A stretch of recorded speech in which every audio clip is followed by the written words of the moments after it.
Hello and welcome to the Hizoria channel. Today I've got something a little different to show you.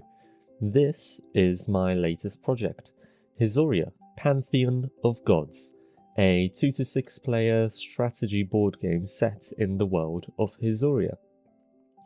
In the Pantheon of Gods, players take on the role of rival deities, and the goal is to compete against each other to become the most worshipped god. The game combines area control, deck building, unique player powers, and resource management into one experience. The game draws inspiration from classics such as Risk, Dominion, Catan, and Mare Nostrum, while putting its own spin on the genre through the world and lore of Hizoria. My goal with this project is to give players a completely different perspective on the world. Instead of playing as adventurers or heroes, you become one of the gods themselves, influencing the world through miracles, expanding your religion, and competing with rival deities for the devotion of mortals. Each game can feel different depending on the type of god that you choose. Some will grant you bonuses when attacking other gods or when spreading your religion, and some others may just give you bonuses when interacting with specific territories or biomes. The objective of the game is simple: gain as many worshippers as possible. The god with the most worshippers at the very end of the game is declared the winner. However, that's not the only way to win. A player can also win immediately by eliminating every other god from the game, or by successfully converting every territory on an entire continent to their religion. Throughout the game, players manage 4 main resources.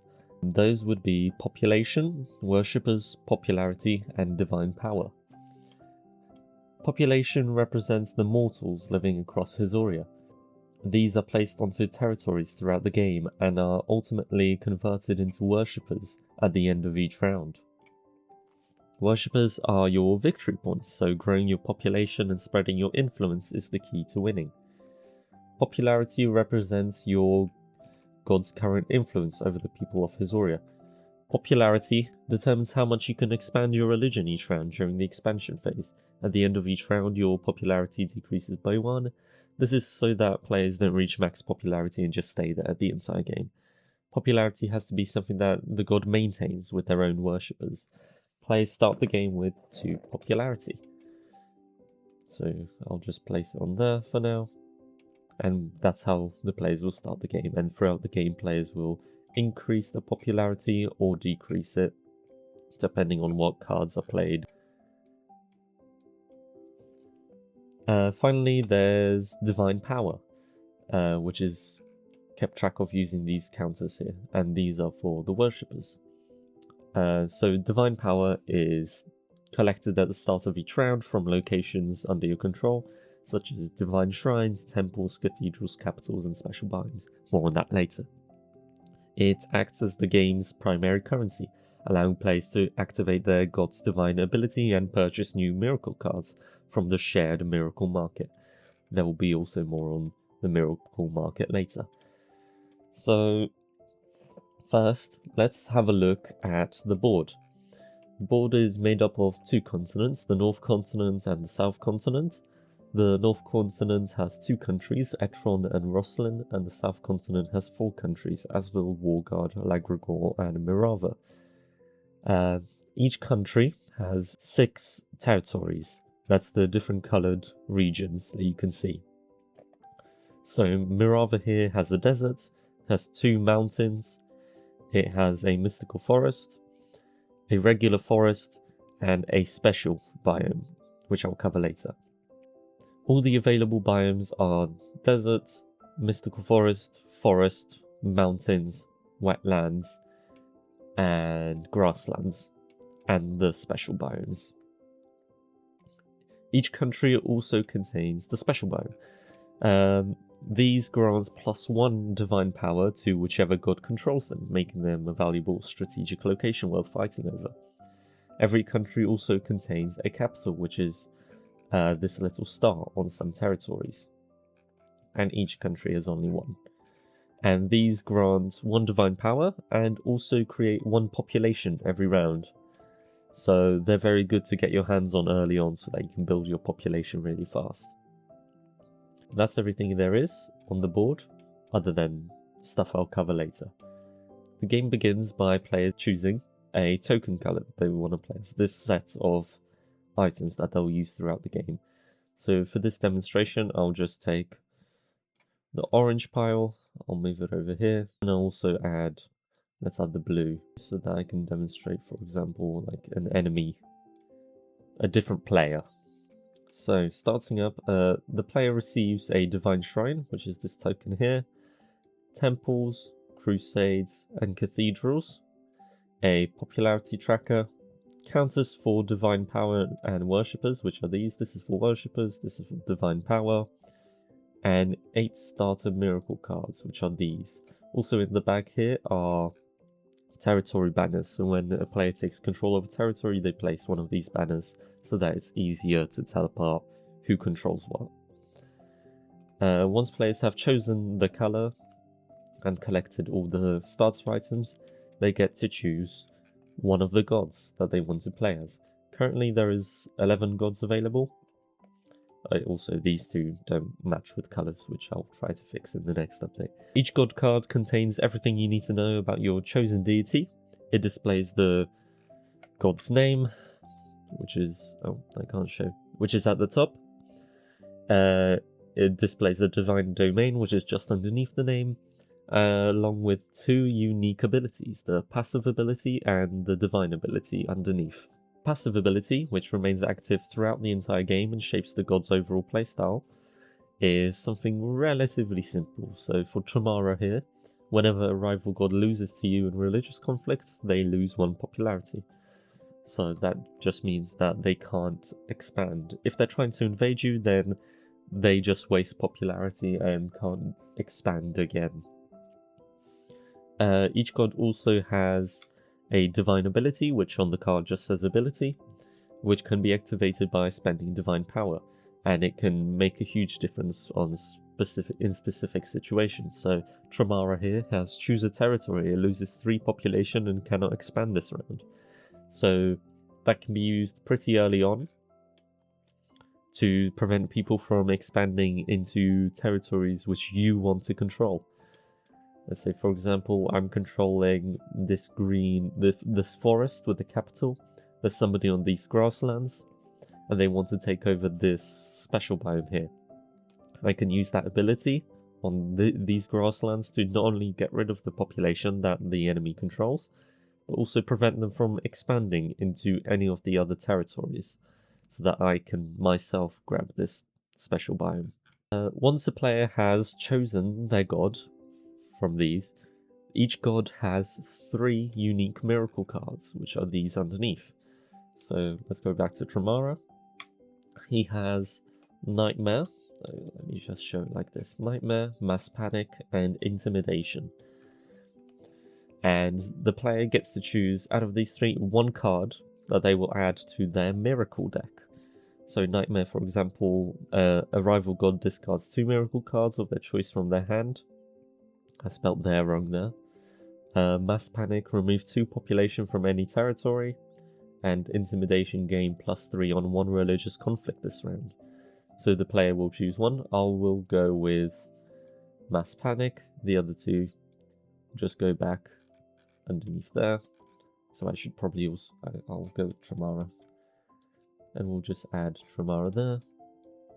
And those 2 cards I mentioned earlier, we have a starter miracle deck. I will add that card to it. And then we can grab this, shake it up. And there is 9 cards now in there. We started with 8 basic ones. Which are, most of the basic ones are just move population, create population, gain popularity, or create population, draw miracle cards, and gain divine power. So they're relatively simple in comparison to some of the others that are over here. After choosing their god and their special god miracle card, the player will choose a mission or a quest for themselves to complete throughout the game. By completing one of these, the player gains extra worshippers at the end of the round. So for example, here we have the first civilization, and the requirement is to be the first god to control 5 territories. Once completed or failed, announce to other players, and the reward is plus 8 worshippers. So if you're the first player to take control of 5 territories, you tell that to all the other players, and then you get to increase your worshipper counter by 8 points. So each player will draw 3 of these cards, and they will get to choose one of them to try and complete throughout the game. For example, I can take, let's go with this one, Mystic Enlightenment. Control at least 2, oh, that didn't work. Okay, control at least 2 mystical forest territories at the end of the game, and that gives me plus 8 worshippers. I flip these back these two back over, I'll add them to the pile. I'll add that to my hand so that players can't see. Oh wait, good damn it, hang on. There we go. So yeah, I've chosen my mission. Everybody else would choose their mission. I won't do it for this guy, as it won't really matter. I'll just move him over here so that's a bit easier. So, at this point, every player will roll a dice to determine who gets to place their divine shrine first. The divine shrine is your home base. It's it's like a temple, and it connects you to the world of Hizoria. If your divine shrine is destroyed, you lose connection to the world, and you basically lose the game. So we rolled here, and I got a 3, and this guy got a 4. So he'll be choosing where to place his divine shrine first. So for this example, I'll just place it right here in the middle. When placing a divine shrine, it cannot be in a territory with a capital, so the red star, and it cannot be in a special biome, so this purple territory. I should probably cover what the purple territories are. So, in Lagragor we have the Mushroom Meadows, in Mirava we have the Crystal Grove, in Warguard we have the Volcanic Regions, in Asville we have the Golden Plains, in Etron we have the Oasis, and in Rosslyn we have the Ancient Overgrowth. The names don't really matter that much, but some events, I'll cover those later, will name specific special biomes. So stuff can happen in specific locations throughout the game. So yeah. When placing the Divine Shrine, it cannot be in a territory that has a capital, and it cannot be in a territory with a special biome. So we'll just place this guy in this desert here. I'll be changing the colour between grassland and desert, as they are very similar. After that, it is me, so I'll grab my Divine Shrine, and we will go... where shall we go? We'll go in the Mystic Forest, because my mission is to control at least 2 mystical forest territories at the end of the game. So I can control this, and I will get plus 8 worshippers. That's if I manage to take control of that. Also, I'll place that there, and that there, so that we can identify what belongs to who. Oh yeah, Divine Shrines cannot be in the same country. So this guy placed his in Warguard, so I can't place mine in any of these territories here. So I've placed mine in Lagragor. At the start of each round, players will draw an event card, and there's a maximum of 10 rounds for this game. They will draw a event card, flip it over, and read out the description. Since this is the first round, the game always starts with this card, which is the calm before the storm. And as you can see, there's a day and a night description. What also happens at the start of the round is we take this coin and we flip it. It's a bit difficult because this is a token, and on Tabletop Simulator you can't flip it easily, so there we go. Moon, round 1. So, since we got the moon and it's round 1, we read the night description. Divine Power. +2 Divine Power to all players. So at this point, we'll go over to our counters. Which one's this? This is Divine Power. We'll increase that by 2. And each round, we move this token and we flip it over. So next round will be day, then it will be night again, then day again, and so on. But we're starting off with night. At this point is the population phase. Oh yeah, that was the event phase. When you draw the card and read out the description and whatever the effect is, that's the event phase. Now we're on to the population phase. The population phase basically means from this bag here, we draw 1 token for each capital, for each shrine,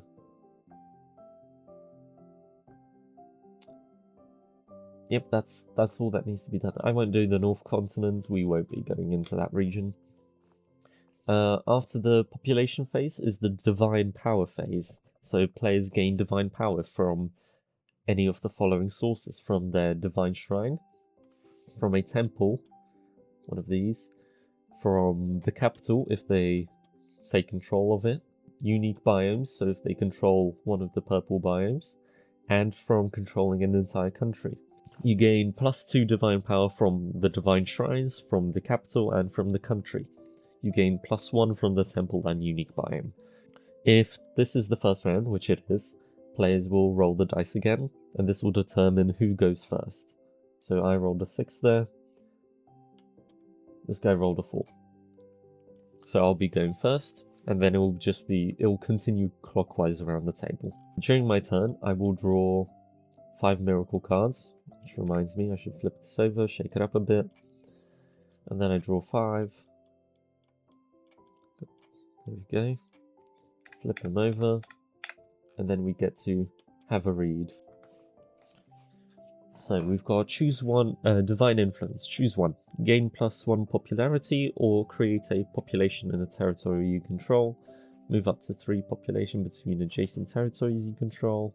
That wouldn't be very good right now. Remove 2 population from any territory. Create 2 population in 1 territory you control. And that's it. So at this point, a good card would be the Divine Growth. So I pull that forward and put it to the side. That's the discard pile. This is the draw pile. That's the hand. That's the discard pile. So I've played this card and it says create 2 population in 1 territory I control. So I come over here. This is the only territory I control. So I place 2 population here. Then I will play Divine Influence, and I will go for the popularity option, so I increase my popularity from 2 to 3. Then I can do Divine Growth, which is create 2 population in 1 territory I control, and I will just place another 2 here. I am unable to use these 2 cards. Actually, I could use Mass Panic, remove 2 population from any territory. So I can go over here and I choose this territory here where the other player has his Divine Shrine, and I remove this 1 population. Then I can't do anything with this card. I can't draw it anymore, so that's the end of my draw and play. So I discard my remaining cards, place them in a pile there. Now is the expansion phase. So during the expansion phase, players move population onto adjacent territories which are neutral, so they aren't controlled by anyone. And by doing so, you sort of spread your religion into other territories, and you basically control those territories. So I have, and you can only expand as much as you have popularity. So in this scenario, I have 3 popularity, so I can only expand 3 times. So I will move this guy here. Let me move this a bit closer. And now I have control over this. I will also move this guy over here. I have control over this. And I will move this over here. And I have control of this.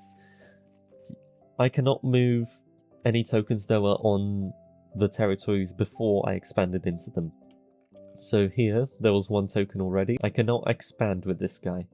Even if I, for example, didn't do that, I cannot expand with this guy because he was here already. So I can't expand into a territory and then expand out of that territory. It can only be from territories I already control. So that's the expansion phase. Now I control these 4 territories here. And now it's the buy phase. So I've got 2 divine power. Oh, I forgot to add the divine power. So I've got my shrine, so that's an extra 2. This guy as well. I don't have anything else that gives me +2. So now it's the buy phase, and I move over to the miracle market. The miracle market has 3 sets of cards: common cards, advanced cards, and legendary cards. Green cards are the simplest and the cheapest. Legendary cards are the most advanced and the most costly. So since I've got 4 divine power, I can only buy the green cards. So for example, I will go with Sacred Knowledge, draw 3 miracle cards, and I'll only buy that 1 card because I want to save up, for example. And that goes into my discard pile. And I decrease this by 2. There we go. And now that that's done, that's my turn done. Now it's the other player. So I forgot to choose a god for them. I don't think it will matter. I'll just grab this 1 card here. And then we draw 5. Wrong button. There we go. Let's have a look. So I will instantly play Inspiring Performance, draw 3 miracle cards. I'll place that one there.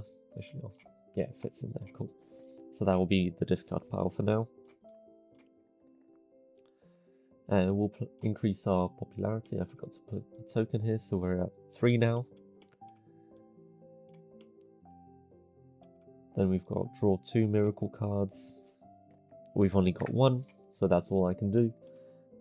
Gain 1 divine power.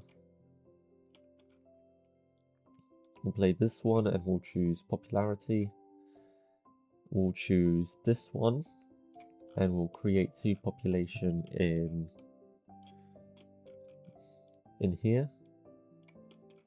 And then we have the same card. Yeah, we do. So I'll play that again and I'll place another 2. What are these 2? Move and move. We can't do those, so I'll end the round. Those go into the discard pile. End the draw and play phase. Now it's the expansion phase. I have 4 popularity. So I can expand into here, into here, into here, and into here. There we go.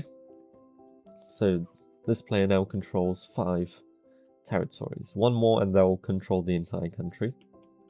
Okay, next I will show something called religious conflict. I'll have to change some stuff here, but it won't be an issue. So let's say, for example, there we go. Let's say we're in this situation where I've expanded into the forest and they have expanded into this grassland. And let's say it's my turn and it's the expansion phase and I want this grassland here. I want it. It should be mine. So what I can do is I declare that I want to take control of this territory. What will now happen is both of us will roll this dice, and whoever rolls the highest, so this guy in this situation wins. So he keeps control of this territory, and I do not. In a situation of a draw, so if I had also rolled a 3, how do I do it? There we go. If I had also rolled a 3, the person who's defending wins. So if he had been attacking me and this was the roll, then I would have won. But since I'm attacking, this other player has won. And if I had rolled higher, so let's say 4, at this point I gain control of this territory. So we remove this and that goes in here. and instead I have control over it. No population is moved in this scenario. Since I'm spreading the religion and this population already here, it's just this person learning about my religion. If there was no population here, the case would still be the same. Now, since that's a bit, well, simple, let's put it that way, simple, there are also these tokens, which I will grab, and let's just drag those over here. We've got temples, crusades, and cathedrals. Temples are placed on territories, so let's say, for example, I'll place it here, and they grant +1 divine power and +2 defense. So if this guy wanted to invade my territory here, we would declare, and they would roll the dice. I would roll my dice. Let's go. Let's just show that. So I rolled a 1, he rolled a 2, but I have my temple, which means I gain a +2 to my roll. So in total I have a 3. He has a 2, I win, and they do not take control of my territory. There is also crusades. So let's say I wanted to invade this wetland territory. So I would roll, they would roll, and let's say, for example, once again, I rolled less. So I rolled a 1, they rolled a 2. The crusade grants +2, and in this situation, I'm saying I want to take over this territory here, so I move the crusade token over here. And since I win, I have 3 in total, because I get +2 from the crusade. I had a 1, so that's a total of 3. This guy has 2, so I win, so I take control of this. And it's my territory now. Finally, there's cathedrals. Cathedrals can only be built on territories with a capital. So this one, for example, or this one here. Oh, I missed. Where is it? There it is. Cathedrals grant +2 divine power each round and have +2 defense. So let's say, for example, this isn't mine, but it's this guy's, and he wanted to invade my territory. He would roll, and let's say he rolled, I don't know, 4, yeah, and I rolled a 3. My cathedral grants me +2 to defense, so I have a total of 5, so I win. And I keep control of my capital and this special territory. That's all the structures, that's all the cards. Okay, so let's say I just finished this round. This is the end of the round. Each player counts up the population that are in their territories. So anywhere where I have yellow, I collect the white tokens. 4, 5, 6, 7, 8, 9. I count that up, so there's 9 in there, and I add it to my worshippers total. So that's 1 too much. And then I drag these guys over back to the population bag. Then this guy counts his up, so 1, 2, 3, 4, 5, 6. There we go. So this guy gains 6. There we go. And that's the end of the round. And so at the start of the next round, we start off by flipping the coin, moving it over to number 2. We draw a card, flip it over. Volcanic activity, day. So it's day, so we read the day description. Earthquake. Mountain territories lose 1 population, grasslands gain +3. And this will, so it doesn't say this, I need to change this, but this will occur at the very end of the round. So just before we collect the population, this will occur. So at the end of the round, all mountains will lose 1 and all grasslands will gain 1. So there'll be 3 extra here, and so on up here. And mountains will lose 1, so if there was 1, we take it away and put it in the bag. Oh yeah, one thing I completely forgot about. Hang on. So when we rolled the dice to decide who's going first, since I won, I would have gotten this chip here, this token. This basically is the initiative tracker.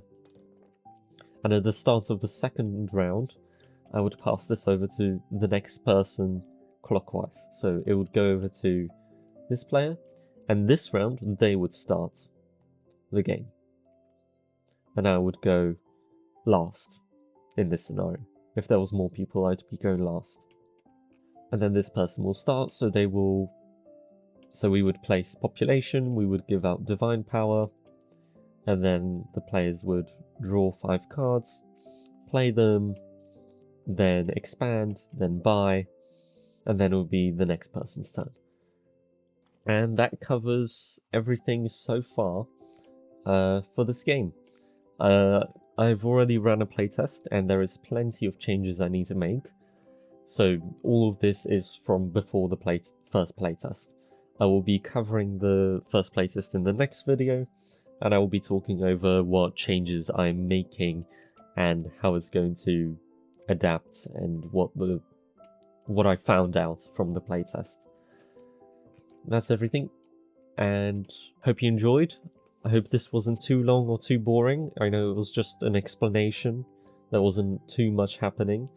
I'll try to see if I can get a video of an actual playtest. Thank you for watching. Hope you enjoyed. Don't forget to like and subscribe. If I missed anything, I will probably cover it in the next episode or put it in the comments. Thank you for watching, and let your imagination run wild.